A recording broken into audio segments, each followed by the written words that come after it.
요한복음 18장 1절부터 11절 말씀입니다. 제가 1절 먼저 읽겠습니다.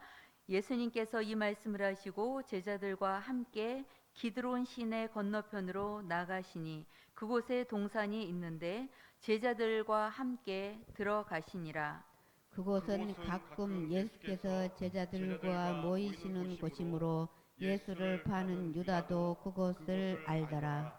유다가 군대와 대제사장들과 바리새인들에게서 얻은 아랫사람들을 데리고 등과 횃불과 무기를 가지고 그리로 오는지라. 예수께서 그 당할 일을 다 아시고 나아가 이르시되 너희가 누구를 찾느냐? 대답하되 나사렛 예수라 하거늘 이르시되 내가 그니라 하시니라. 그를 파는 유다도 그들과 함께 섰더라. 예수께서 그들에게 내가 그니라 하실 때에 그들이 물러가서 땅에 엎드러지는지라. 이에 다시 누구를 찾느냐고 물으신데 그들이 말하되 나사렛 예수라 하거늘. 예수께서 대답하시되 너희에게 내가 그니라 하였으니 나를 찾거든 이 사람들이 가는 것을 용납하라 하시니 이는 아버지께서 내게 주신 자 중에서 하나도 잃지 아니하였사옵나이다 하신 말씀을 응하게 하려 함이로라. 이에 시몬 베드로가 칼을 가졌는데 그것을 빼어 대제사장의 종을 쳐서 오른편 귀를 베어버리니 그 종의 이름은 말고라. 다 같이 읽겠습니다. 예수께서 예수께서 베드로더러 이르시되 칼을 칼집에 꽂으라. 아버지께서 주신 잔을 내가 마시지 아니하겠느냐 하시니라. 아멘. 아멘. 우리 서로 인사 나누시겠습니다. 하나님이 약속하신 그분이 바로 예수님이십니다.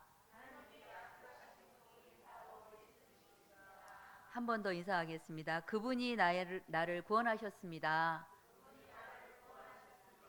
아멘. 네.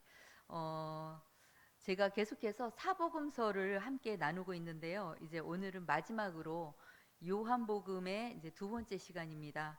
지난 시간에는 요한복음의 개요를 함께 나누면서 성경의 메시지 혹은 기록자와 연대 그리고 다른 복음서와 다른 점 이런 것들을 함께 나누었어요.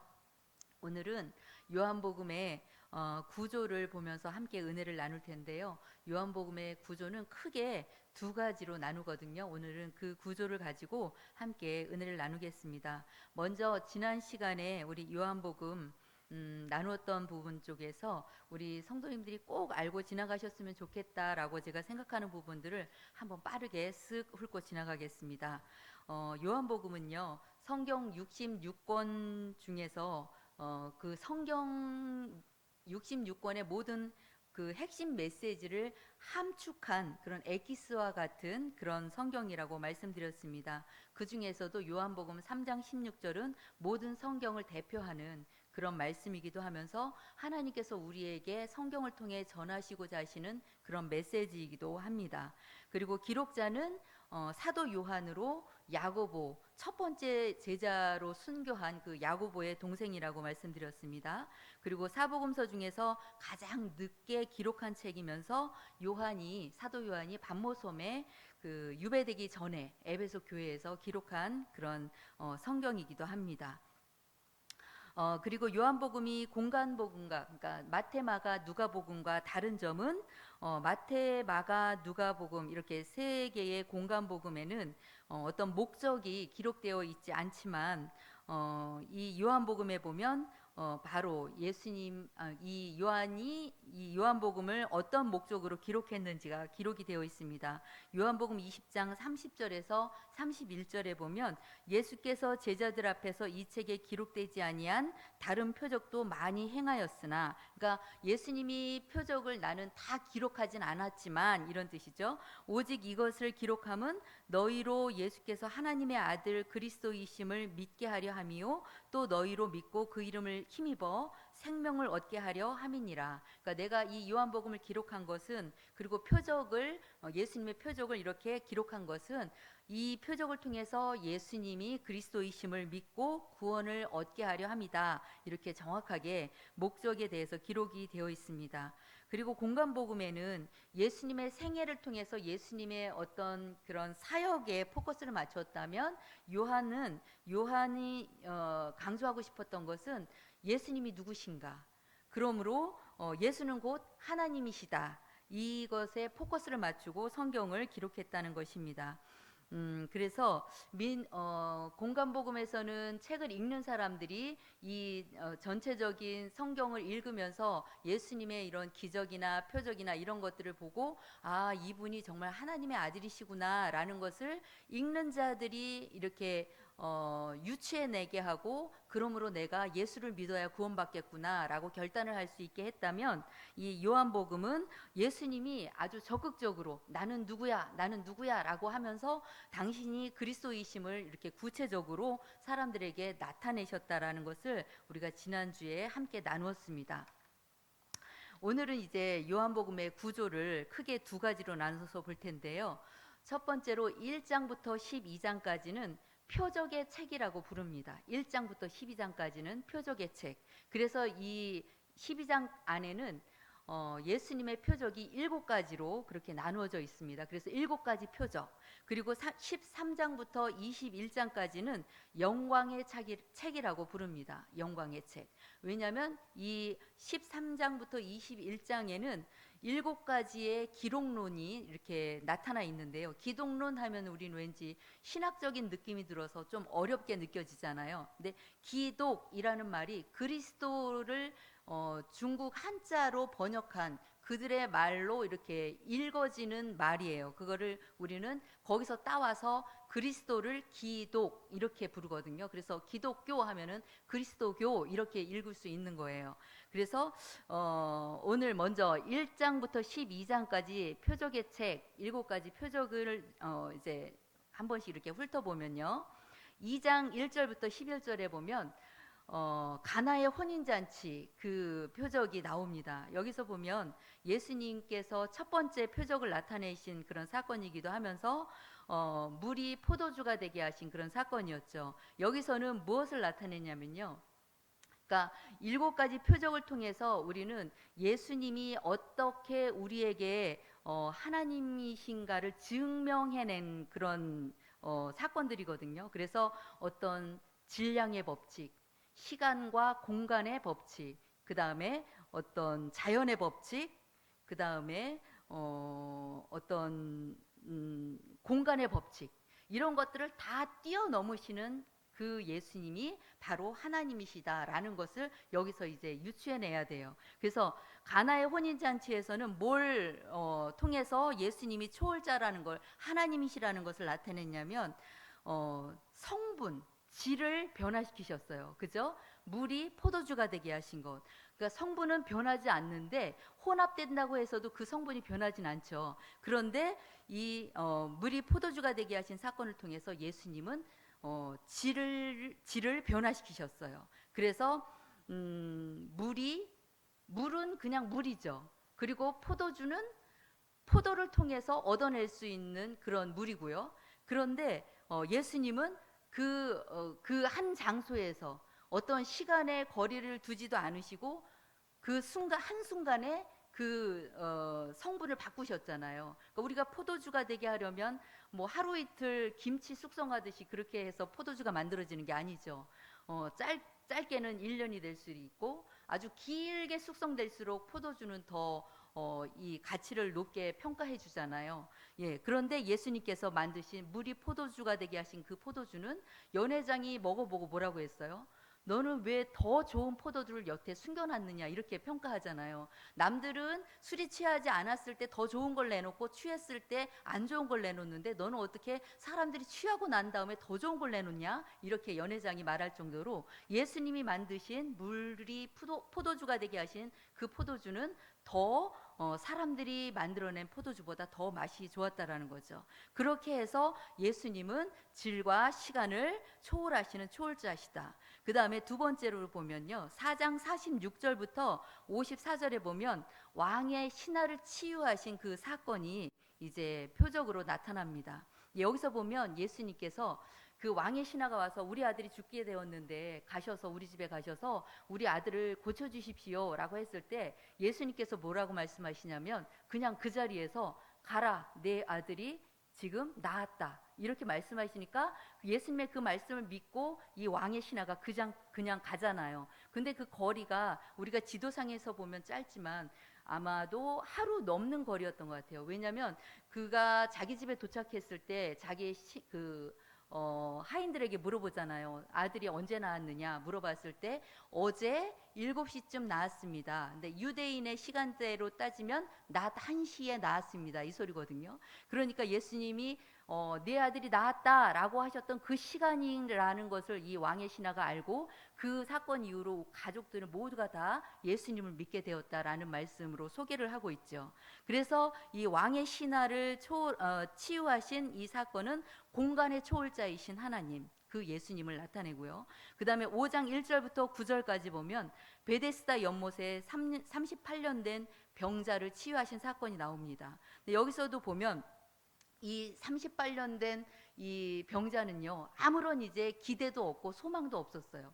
그 어떤 방법으로도 이제 치유할 수 없기 때문에 초자연적인 힘을 빌어서라도 낫고자 하는 이 갈망함이 있었어요. 그래서 베데스다 연못에서 천사가 내려오면 물이 진동한다고 그때 제일 먼저 들어가는 사람이 병을 낫는다 이런 그 말이 그 사람들에게 전해져 오기 때문에 이 사람은 오직 거기에 들어가서 병 낫는 것밖에 기대할 게 없었거든요. 그때 예수님께서 이 38년 된 병자를 찾아가셔서 내가 무엇을 원하느냐, 그런데 이 병자는요 나의 병을 고쳐주세요. 예수님을 알아봤다면 그렇게 말했겠죠. 그런데 뭐라고 했냐면 나를 저 밑에 연못에 내려다 줄 사람이 없습니다. 나를 그곳까지 내려다 주십시오. 그랬을 때 예수님은 그 자리에서 이 병자에게 명령하셔서 병을 치유해 주시죠. 그러니까 우리의 인간적인 생각으로는 38년 된 병자, 아이고 이제 끝났지 뭐 이렇게 포기할 수 있지만 예수님은 그 모든 시간을, 인간의 시간 개념을 초월하시는 그런 하나님으로 이렇게 소개되고 있습니다. 그리고 6장 5절부터 14절에 보면 오병이어로 5천 명을 먹이신 사건이 나오죠. 여기서도 보면 우리는 어떤 사물이나 이런 물질을 우리가 먹거나 사용을 하면 그것은 소멸돼야 된다. 이게 바로 원칙이고 법칙이죠. 깨어지지 않는. 그런데 우리 속담에 속담이 아니라 엄마들이 옛날에 보면 엄마한테 맨날 이렇게 용돈 달라고 손 벌리면 엄마가 뭐라고 해요? 내가 화수분이냐 그러시죠. 예, 그것처럼 예수님께서 이 오병이어의 그 작은 아이의 도시락을 가지고 5천 명이 넘는 사람들을 배불리 먹이고 12강주리가 남게 했다라는 이 기적은, 이 사건은 모든 사물의 그 질량을 초월하는, 먹고 사용했으면 없어져야 되는 것이 맞는 것인데 그 모든 질량의 법칙을 초월하시는 그런 하나님으로 이렇게 소개되고 있습니다. 그리고 이제 6장 16절부터 21절에 보면 물 위를 걸으시는 예수님을 이제 소개하죠. 그때 보면 우리는 모두 중력의 법칙에 철저하게 지배를 받고 있잖아요. 그래서 보면 이렇게 오래 매달리기나 아니면 턱걸이 이런 것이 보면 중력 때문에 우리는 많이 하지 못하잖아요. 근데 어느 정도의 이 기초 체력을 다진 사람들은 어느 정도의 그 중력을 거스르면서까지 하는데 저는 솔직히 말하면 한 개도 못해요. 한 개도 못할 정도로 그 정도인데 보면 예수님께서 그 중력의 법칙을 초월하셔서 물 위를 걸어오시죠. 그때 예수님의 제자 베드로는 인간으로서 중력의 법칙을 거스르는, 예수님과 함께 중력의 법칙을 거스리고 초월해서 잠시지만 그 능력을 잠깐이라도 경험을 할 수가 있었습니다.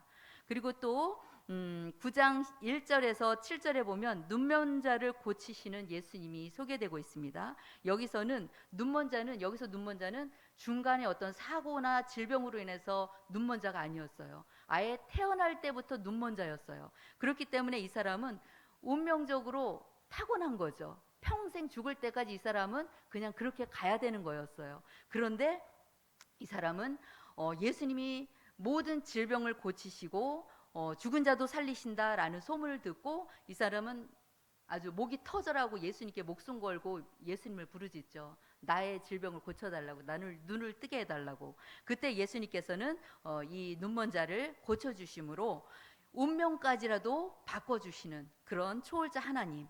그 다음에 마지막으로 11장 1절부터 45절까지 보면 베다니에 살고 있던 나사로를 살려주신 그 사건이 소개되고 있습니다. 여기서 보면 나사로는 죽은 지 나흘이나 됐다고 이렇게 성경에 보면 기록이 되어 있죠. 사람은 죽으면 심장이 멎는 그 순간부터 몸이 부패하기 시작합니다. 그런데 4일이 지났다는 거예요. 그래서 이 마리아와 마르다가 예수님께 뭐라고 하냐면 벌써 냄새가 납니다 라고 얘기를 했어요. 그런데도 불구하고 예수님은 뭐라고 하냐면 이 마르다에게 네 오빠가 나사로가 살아날 거야 라고 말씀하시죠. 그때 이 마르다가 뭐라고 해요? 이 말씀은 뒤에 나가야 되는데 먼저 했네요. 예, 아무튼 이렇게 해서 예수님께서는 나사로를 살리심으로 죽었던 자를 살리심으로 죽음까지도 초월하시는 그런 하나님으로 이렇게 소개를 하고 있습니다. 요한은 예수님이 행하신 이 7가지 표적을 통해서 그 기적을 행하신 분이 누구냐라는 것을 우리에게 알려주는 거예요.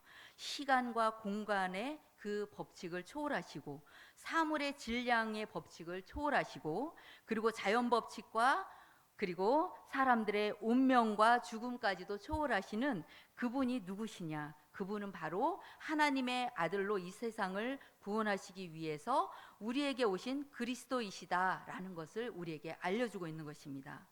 예수님은 하나님의 뜻이 아니면 그리고 하나님의 영광을 위한 일이 아니라면 그 영광의 자리를 피하셨어요. 사람들은 이 유혹을 거절하기가 참 어렵잖아요. 일부러 그 영광의 자리를 일부러 피하는 사람은 거의 없어요. 그런데 그 영광의 자리를 피하는 사람이 있다 그러면 사람들은 색안경을 끼고 보게 되죠. 뭔가 있을 거야 라고 하면서. 예, 그런데 예수님은 하나님의 뜻을 이루고 하나님께 영광을 나타내야 할 때에만 기적과 이적을 베푸셨습니다. 그러니까 속된 말로 자신의 능력과 권세를 함부로 남발하지 않으셨어요. 그리고 오직 하나님의 영광을 위한 그 자리에서만 기적과 이적을 행하셨다는 거죠. 광야 40일 금식을 마치신 예수님께서 사단에게 마귀에게 시험을 받으셨죠. 그때 예수님께서는 돌이 떡이 되게 하라 하실 수 있었어요. 또 성전 꼭대기에서 뛰어내리라 그래도 예수님은 거기서 머리털 하나 상하지 않으실 수 있는 분이에요. 내게 절하라 그러면 천하를 주겠다 그리하지 않아도 천하는 이미 예수님 거예요. 그렇지만 예수님은 이 모든 것을 자신의 능력과 권능을 감추시고 하나님의 영광이 아니기에 말씀으로 모든 것을 물리치시고 이겨내셨습니다. 우리의 성경에 보면 지난주에 우리 주일학교 아이들과 함께 나눴던 말씀이기도 한데요. 아나니아와 삽비라 이야기가 나오죠. 아나니아와 삽비라는 자신들의 소유를 팔아서 일부를 사도들의 발 앞에 갖다 드렸다고 이렇게 소개를 하고 있습니다. 그런데 이 아나니아와 삽비라가 드린 이 헌금을 받고 베드로 사도는 네가 지금 성령을 속이는 죄를 지었다라고 책망을 하죠. 그래서 그 사건으로 인해서 아나니아와 삽비라는 죽게 되고 그 초대교회의 모든 성도들은 그 모습을 보고 하나님을 두려워하는 마음, 경외하는 마음을 갖게 되었다라고 소개를 하고 있어요. 근데 여기서 우리는 이런 질문을 할 수 있을 것입니다. 아니 자기 소유를 팔아서 그 일부를 하나님께 자기를 위해서 남겨두고 일부를 하나님께 드린 것이 잘못됐나? 우리는 이렇게 그런 의문을 가질 수 있습니다. 그런데 이들 부부에 대해서 이런 질문을 한번 해봤어요. 왜 거짓말을 했을까? 그냥 사도들에게 갖다 줄 때 저희가 이런 소유를 팔아서 이렇게 좀 수입이 들어왔어요. 그 중에 일부를 가지고 왔습니다. 이거를 좀 가난한 자들, 불쌍한 자들을 위해서 써주세요. 그러면 감사하겠습니다. 이러면 좋았을 건데 왜 거짓말을 했을까? 그 배경을 한번 봤어요. 배경을 보니까 바나바라고 하는 사람이 먼저 바로 앞에 자신의 밭을 팔아서 그 전부를 사도들의 발 앞에 두었다라고 소개를 하고 있어요. 그리고 그 앞전에 보면은 초대교회에서 어떤 섬김이 있었냐면 사람들이 자신들의 소유와 그리고 자신들의 물건을 통용하고 그리고 자신들의 것을 함께 나누는 것을 아깝지 않고 그리고 자기 것으로 여기지 않았다라고 미리 이렇게 소개를 하고 있죠. 그런데 이 아나니아와 삽비라는 어떤 마음으로 거짓말을 했느냐? 아마 초대교회에서 이 바나바의 이 헌신을 통해 사람들은 아마 이 바나바에 대한 그 헌신에 대해서 감사의 마음을 표하기도 했을 거고 또 어떤 사람은 그 바나바의 헌신에 대해서 굉장히 높이 평가를 하면서 칭찬을 하기도 했을 거예요. 그런 모습을 보고 이 아나니아와 삽비라는 어떤 마음을 가졌을까요? 아, 우리도 헌금을 하고 칭찬받았으면 좋겠다. 이 공동체 안에서 우리가 그러면 조금 더 높아지지 않을까? 이런 아마 유혹이 들어갔을 것입니다. 우리도 그럴 수 있죠. 우리 교회 안에서 어떤 교회 일이나 아니면은 성도들의 어려운 사정이 이렇게 보여지면 성도님이나 집사님이나 권사님이나 장로님들이 알게 모르게 이렇게 헌신하실 수 있잖아요. 그때 그걸 알게 되면 성도들은 그 헌신이 쉽지 않은 희생이라는 걸 알기 때문에 그 헌신에 대해서 상당히 높이 평가할 수 있고 그분에 대해서 이렇게 존경하는 마음을 가질 수도 있고 그렇잖아요. 예, 그런데 아나니아와 삽비라도 아마 그런 마음이 들었을 거예요. 이런 모습을 보면서 우리는 순간적으로 아, 부럽다. 나도 저렇게 평가받았으면 좋겠다. 이런 마음이 들어갈 수 있죠. 네, 그게 다 사람의 마음일 거예요. 공통적으로 갖고 있는 사람의 마음일 거예요. 그런데 이 마음은 하나님이 주신 마음이 아니죠. 누가 주는 마음일까요? 오늘 베드로가 아나니아와 삽비라에게 책망했던 것처럼 이거는 사탄이 주는 마음이에요. 헌신을 가장한 하나님의 영광을 가로채고자 하는 그런 우리의 탐욕이 앞설 때 우리는 그런 마음이 들어갑니다. 그래서 우리는 그러한 마음에 우리가 속아서 하나님 앞에 죄를 지을 수도 있다는 것입니다. 우리 모두가 이런 아나니아와 삽비라 같은 그런 주인공이 아니라 바나바처럼 신실한 믿음으로 순수한 믿음으로 하나님 앞에 헌신할 수 있는 우리 모두가 되기를 소망합니다. 아멘. 예, 그러면 이제 13장부터 21장까지 영광의 책 7가지 기독론에 대해서 함께 나누겠습니다. 이 7가지 기독론은요, 예수님께서 사람들을 만났을 때 예수님을 소개하는 방식, 나는 누구요? 나는 누구다? 라고 하는 이런 문장으로 계속해서 사람들에게 자신을 소개하시는데요. 예수님의 자신의 정체성에 대해서 이제 비유를 통해서 이렇게 표현했습니다. 자, 먼저는 6장 35절. 6장 35절 말씀을 한번 보도록 하겠습니다. 이 말씀의 배경은 오병이어 사건 이후에 이제 사람들이 예수님을 막 따라다니고 찾아다니게 돼요. 왜냐하면 예수님은 왜 그들이 그렇게 예수님을 찾고 따라다니는지에 대해서 너희가 떡을 먹었기 때문에 나를 지금 이렇게 찾는 거다. 나를 육신의 임금을 삼으려고 지금 이렇게 찾는 거다라고 이렇게 예수님께서 말씀하시죠. 예, 우리 말씀 한번 읽어보겠습니다. 시작. 예수께서 이르시되 나는 생명의 떡이니 내게 오는 자는 결코 줄이지 아니할 터이요 나를 믿는 자는 영원히 목마르지 아니하리라. 아멘. 여기서는 예수님이 누구라고 소개하고 있습니까? 생명의 떡이니 이렇게 소개하고 있습니다. 그러니까 예수님은 왜 생명의 떡이라고 말씀하셨냐면 이스라엘 백성들이 광야 40년 동안 하늘에서 내려오는 뭘 먹었죠? 만나를 먹었지요. 예, 그러나 예수님은 하늘에서 내려온 영생을 위한 생명의 떡이라는 것이죠. 그래서 예수님을 어떤 육신의 그런 필요를 채우기 위해서 예수님을 찾는 이들에게 나는 너희들의 육신을 위한 구원자가 아니라 나는 너희들의 영적인 구원자야. 나를 통해서 나를 먹는 자는 영원히 죽지 않는 영생의 떡을 먹게 되는 거야 라는 것을 이렇게 말하고 있는 것입니다. 그리고 두 번째 8장 12절 말씀에서는 예수님이 누구라고 소개하는지 한번 함께 말씀을 통해 읽겠습니다. 8장 12절 말씀 시작. 예수께서 또 말씀하여 이르시되 나는 세상의 빛이니 나를 따르는 자는 어둠에 다니지 아니하고 생명의 빛을 얻으리라. 아멘. 자, 여기서는 나는 누구라고요? 생명의 빛이다. 예, 예수님은 생명의 빛으로 이 땅에 오셨습니다.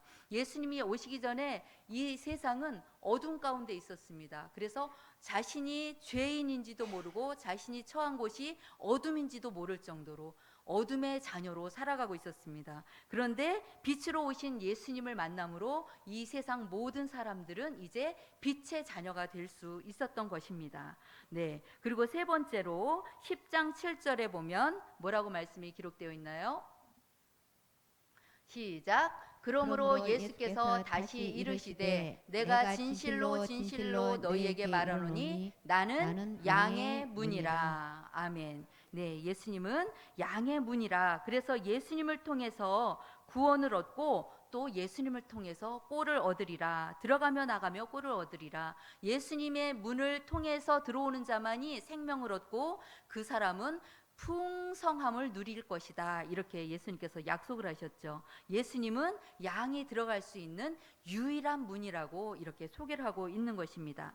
또 네 번째로 10장 11절에 보면 예수님을 누구라고 소개하고 있습니까? 시작. 나는 선한 목자라. 선한 목자는 양들을 위하여 목숨을 버리거니와. 아멘. 예, 예수님은 선한 목자라고 우리에게 소개하고 계십니다. 양들은 자기를 안내하는 그 목자의 음성을 알고 그리고 목자는 또 양의 음성을 안다고 말씀하십니다. 그래서 이 목자는 양들을 위해서 자기의 목숨을 버린다고 이렇게 말씀을 하고 있죠. 그래서 예수님께서는 자기의 양들을 위해서 대속제물이 되어주기 위해서 우리에게 하나님의 어린 양으로 우리를 위해 대신 십자가에 죽어주신 그러한 선한 목자이십니다. 또 다섯 번째로 11장 25절 말씀 보겠습니다. 시작.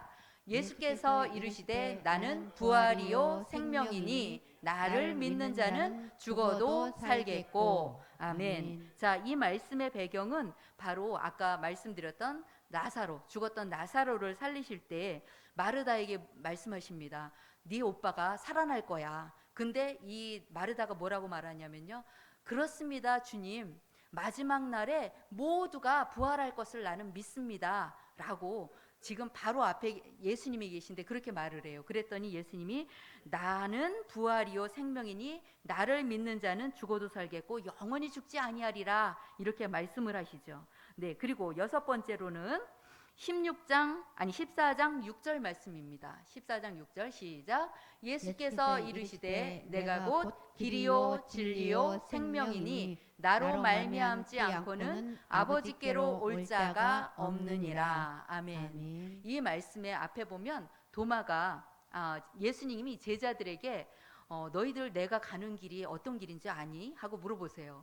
그때 도마가 뭐라고 하냐면 예수님이 어디로 가는지도 모르는데 그 길을 우리가 어떻게 알아요? 그러자 예수님께서 이렇게 말씀하신 것입니다. 나는 길이요 진리요 생명이니 나로 말미암지 않고는 아버지께로 올 자가 없느니라. 그러므로 나를 믿고 따르라. 그러면 나의 끝에는 바로 하나님이 계셔. 이 말이죠. 나는 곧 하나님께로 가는 문이다. 길이요 진리요 생명이다. 이렇게 말씀하신 거죠. 그 다음에 마지막 일곱 번째 15장 5절 말씀입니다. 시작. 나는 포도나무요 너희는 가지라. 그가 내 안에 내가 그 안에 거하면 사람이 열매를 많이 맺나니 나를 떠나서는 너희가 아무것도 할 수 없음이라. 아멘.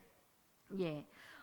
우리 모두는 예수님께 붙어 있지 않으면, 예수님께로부터 분리되는 그 순간부터 우리는 생명력이 없는 버려진 나뭇가지가 됩니다. 그래서 그 버려진 나뭇가지에는 결국은 불쏘시개로 쓸 수밖에 없다라는 말씀을 하시죠. 그래서 예수님께로만 생명이 있음을 예수님께서 이렇게 그 영광의 책 13장부터 21절을 통해서 7가지 기독론을 나는 누구다, 나는 누구다 이렇게 계속해서 예수님을 구원자로 이렇게 소개하고 계십니다. 예수님께서 자신을 드러내고 모든 기적과 이적을 보여주신 것은 순전히 하나님의 일을 위해서입니다. 하나님의 일이 뭐냐면 바로 예수님이 십자가에 못 박혀 죽으시고, 그리고 그 죽으시고 부활하심을 통해서 인류가 구원받는 일, 이게 바로 하나님의 일이잖아요. 그 계획된 일을 행하시기 위해서 예수님께서는 기적과 이적을 보여주셨습니다. 그리고 예수님이 십자가에 달려 죽으시는 그 순간까지 모든 사역은 한 가지 목적, 바로 하나님의 약속의 성취로 오신 메시아 예수 자신을 나타내기 위함입니다. 내가 그니라. 예수님께서 그렇게 말씀하셨죠. 너희가 기다리던 메시아가 바로 나야. 내가 바로 메시아야 라는 것을 계속해서 말씀하시는 거예요. 이 말씀에 보면 예수님의 이 말씀은 모세가 불타는 그 떨기나무 앞에서 하나님을 만날 때 하나님이 모세에게 당신을 어떤 분이라고 당신을 나타내셨냐면, 표현하셨냐면, 나는 스스로 있는 자니라 이렇게 말씀하셨어요. 내 위에도 밑에도 신은 없고 나는 오직 유일한 신이야. 너희들이 나를 어떤 자라고 어떤 신이라고 명명할 수 없는 나는 그냥 나야 라고 말씀하신 게 바로 나는 스스로 있는 자니라 이 말씀이잖아요. 이스라엘 자손에게 너는 가서 스스로 있는 자가 나를 너희에게 보냈다라고 말해라 이렇게 말씀하시죠. 근데 이스라엘 자손에게 나는 스스로 있는 자니라 이 말씀을 이 히브리어를 영어로 번역하면 다 알고 계시듯이 I am who I am, 나는 나다 이 말이에요. 그런데 예수님이 오늘 내가 그니라 라고 말씀하셨는데 이 말씀도 영어로 번역하면 똑같이 번역할 수 있다는 거예요. I am who I am. 그러니까 애굽에서 종살이하던 자기 백성을 구원하시기 위해서 스스로를 나타내시고 증명하셨던 그 하나님이 지금 죄의 노예가 되어서 영적인 고아가 되어 있고, 그리고 살 소망도 잃고 목자 없는 어린 양과 같이 어둠 가운데서 헤매고 있는 이 죄 많은 인생들을 구원하시려고 지금 우리 앞에 그 하나님이 오셨다라는 말씀입니다. 사마리아 여인에게 예수님께서 찾아가셨어요. 그때 이 사마리아 여인이 이렇게 말합니다. 메시아 곧 그리스도라고 하시는 이가 오실 줄을 내가 아노니 그가 오시면 모든 것을 우리에게 알려주시리이다 이렇게 말할 때 예수님께서 뭐라고 하셨냐면 네가 말하는 그가 바로 나다 이렇게 말씀을 하세요. 그리고 바리새인들에게 요한복음 8장에 보면 바리새인들에게 또 예수님께서 이렇게 말씀하십니다. 그들이 말하되 이제 바리새인들이 예수님께 말하는 거예요. 내가 누구냐? 예수께서 이르시되 나는 처음부터 너희에게 말하여 온 자니라. 이 말은 무슨 말이에요? 말씀에서 구약 성경에서 아담과 하와가 범죄하신 그 사건 이후로 하나님께서 누누이 약속하셨던 너희에게 말하여 온 그 사람이 바로 나다 이 말이에요. 그리고 또 내가 스스로